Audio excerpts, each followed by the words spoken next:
welcome. Check it out with Jessica Lee. I'm here with Anu Krishnakumar, who is the VP of Global Sales Operations. Hi, Jessica. Great to be here. Thanks for having me on the show.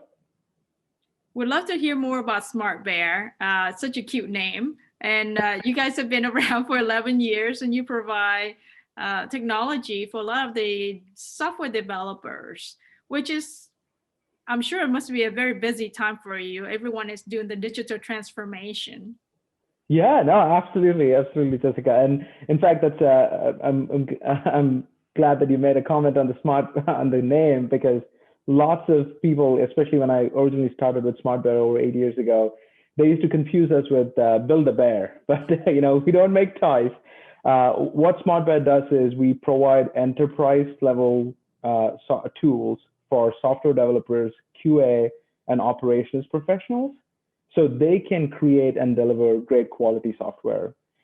We have over 6.5 million users, 24,000 customers, and our products really fit the entire software development lifecycle, all the way from designing, whether you're designing, developing, testing, up to deploying and monitoring your software.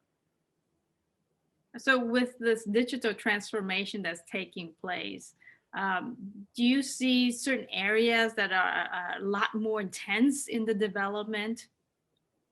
Yeah, so that's actually, we talk about that all the time at SmartBear, right? So COVID has had lots of unintended consequences, and one of the things it did was really push some transformation, especially the digital transformation, many years forward, right? Companies, and I don't want to pick on anyone, but several companies that have been really hesitating or pushing out their online presence or having any kind of digital presence were forced to immediately transform, right? And at SmartBear, we feel like we were ideally placed to help assist with this transformation. Because when you're a company, you've been a technology company, you've had your developers and testers, and suddenly you understand the importance of having automated testing and tools that expedite the development process. But if you're a company that is just trying to figure out, or you're just trying to scale your software development organization or testing organization, tools like what SmartBear provides that automate some of that or a lot of that really help you get through this digital transformation period much faster, right? So, and we were fortunate that we were in the position we were, and we were able to help many of our customers go through this. I think that during this time, I'm seeing a lot more people online, communicating online, shopping online. And so I'm assuming those are the areas where you're seeing a lot more rapid development. Absolutely. So retail chains are one thing, right? So they many of them had some presence, but they all had to change customers that are companies that didn't have an e-commerce platform. They might have added some online presence. They got to go through that. So yeah, certainly them. And healthcare, that's another big transformation. And telehealth was there, but now they are, it's kind of like, even when people who feel comfortable going in, it's just, they think it's easier to just talk to your doctor over the phone, right? Or the video chat. So yeah, no, absolutely. As the VP of Sales Operations, I'm sure you are seeing a lot more interest in the data, in the analytics of sales.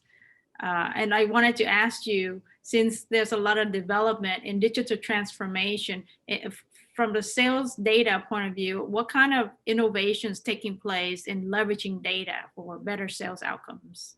Yeah, I think it's a great question, right? And I always joke around, like if you go back 10 years, sales operations was like an admin role in many ways, right? Like you're creating quotes, you're doing a lot of the stuff that the salespeople don't want to spend time doing, right? And and sales operations now has become such a brains of the sales team, sales organization in many ways, right? Analytics is a key player. If you're a sales leader, if you're anyone in the industry who's trying to get a sales leadership role, If you don't use words like, oh, I'm very data driven, I'm very analytical, or I'm a data oriented leader, you're probably not going to get the job. People will think you're a hack, right? So it becomes such a crucial part of sales team. And at SmartBear especially, we are generally a very data-driven organization, not just in sales. Our product teams, our development teams, everyone uses data to understand how our customers use our product and how we can get better at the services that we provide. We are in sales team, we measure everything, right? We say that if you're going to run a campaign, if you're going to do anything, if you can't measure it, let's not do it. So between our leading and lagging indicators, we certainly heavily rely on our leading indicators because that shows us where we are going. And like any good sales team should, we run our business like we drive a car. We look through the windshield, right, and not through the rearview mirror. And I think that's my small piece on the importance of data in the sales team. I'm wondering if you can comment on exactly when you look at data, and I know a lot of companies look at, okay, that quarterly metrics, we need to hit this revenue number, certain phone calls need to be made in order to achieve that quarterly number, right? But there's a lot more details in between the week-to-week activity. Tell us some of the tips that. Yeah, absolutely. So one of the things, like you mentioned, like every other company, we care about the billings. Every rep, at every salesperson at every level wants to hit their number. But how do you get there? And you would see many organizations have the work back plan, what they call, which is very linear in many ways, which is, we have to do X number of calls every day, X number of conversations and ops and all that. One of the things we try to do differently at SmartBear is this is not a linear path. And in most sales organizations, I would probably say even all sales organizations, the business is a hockey stick. You have first couple of months of the quarter, which is relatively slow, and then you finish with a really strong third month. And your activities, and we plan for our activities and our other leading indicators to align with that. So our work back plan is also built with that curve in mind. So we are expecting different things from our reps at different points of the quarter. So typically we expect our activity to be much stronger earlier in the quarter and billings to be stronger later in the quarter. So our expectation lines up with what the actual business, how the actual business flow would be. Okay, those are good points. Yeah, because sometimes you think, okay, every week I have to make this number of phone calls and this number of emails. And that is a very linear, sort of same ratio activity week to week. But you're saying you got to invest a lot more upfront. Absolutely. I mean, not that we expect our reps to do any less calls later in the quarter, right? But our expectations are set in a way that that it's more realistic to the business, right? Like you certainly want to be creating enough pipeline at the end of the quarter, because some of that is going to go in as billings for the next quarter. But especially in a business like ours, which is transactional, where a lot of the business is opened and closed within the quarter. So it's important that you're creating a large portion of your business in the first month, which you expect to close in the third month of the quarter. Let's talk about the sales talent. I know that recruiting really good sales folks is a challenge in the high-tech industry. But once you have them, I think it's just important to make sure that you retain them, because it's so easy for sales folks to move from one organization to the next. And all of that effort, that training, that coaching that you've invested in them is gone when they move. So how do you make sure that you get the sales rep to stay with the company for a long time, a while? Yeah, absolutely. That's a very good question. And I think we, and anyone in the Boston, anyone who's hiring the Boston job market for sales reps would tell you that it's a very challenging and competitive market to hire in. And we want to I think we have been trying to build a really good program that can make us successful as a company and make the people that we bring in to become a part of SmartBear to be successful as well.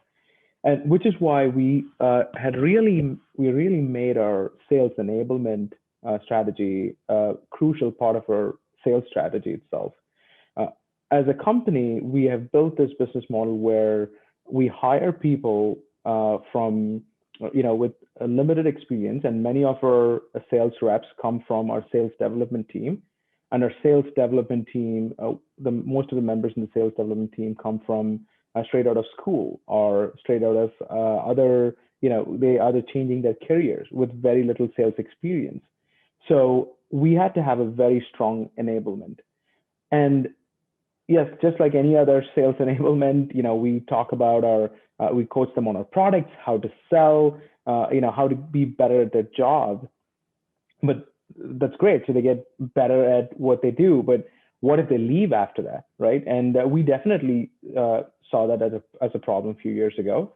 So we built this very well thought out career progression matrix to align with our enablement strategy.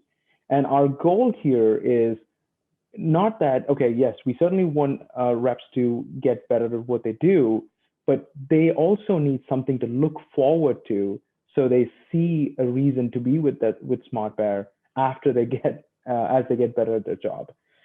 So we have built this career progression which clearly outlines where they are now and what are the opportunities available to them in the future. And I think after we implemented this and a combination of our strong enablement and this career progression matrix, we have seen a significant drop in our employee churn. And we obviously, like most companies do, we do surveys to understand how we are doing, how our employee satisfaction is and all that. And what we've noticed is our churn is about 50% of most of the companies that are about our size in the Boston space in a similar tech industry, right? And a lot of that is because of the enablement programs and the career progression that we have built at SmartBear. I see. I think that's really good that you're sharing that the metrics, because I think unless you benchmark yourself, you actually don't know how you're doing. And, right. Yeah. So you're saying this change in the way you approach recruiting, retaining talent is primarily around to make sure that the sales reps feel they belong in this place and that there are opportunities for growth. As the company succeeds, they will benefit from that career growth opportunity also. Absolutely. And lots of companies, lots of fast growing companies tend to talk about how much opportunities they have, right? And that is great. As you certainly want to be in a growing company, but it doesn't really mean a whole lot as an employee if you don't get any of that growth, right? So any successful employee, any hardworking employee with good work ethic, what they want, and we ask these during our interviews too, what they're really looking for is, how do I progress? Okay, I get this job. Where do I go after this, right? So SmartBear has done this fantastic job of trying to identify good talent internally and progressing them through ranks, right? And if you come into SmartBear and speak to people in different levels of middle management, upper management, executives, whoever, you will find that many of them have been with SmartBear for a long time, and many of them have progressed through the ranks. And some of them, including me, I started at SmartBear as a sales development rep nearly 8 years ago, and now I'm one of the VPs here. And you will find lots of other success stories like that. And that's because SmartBear really focuses on trying to identify good talent and keep them by giving them new and interesting challenges and responsibilities. So, and that's one thing that when I talk to other people in the industry and when they have similar challenges, one thing that I talk to them about is like, how do we, enablement and coaching really has to be an organizational effort, and it cannot be just one team's responsibility. All the way from executives to different levels of management and HR obviously has to be bought into this coaching and enablement strategy. And it shouldn't just be like, pushed to, we hired these two people and they're the only ones who are going to deal with this, right? So. Good point. Well, it's been a pleasure to have you on the show to talk about SmartBear, sharing your sales operations tip on retaining talent. So appreciate you being on the show, Anu. Absolutely. Thank you for this opportunity, Jessica. There you have it. Check it out with Jessica Lee, Anu Krishnakumar from SmartBear.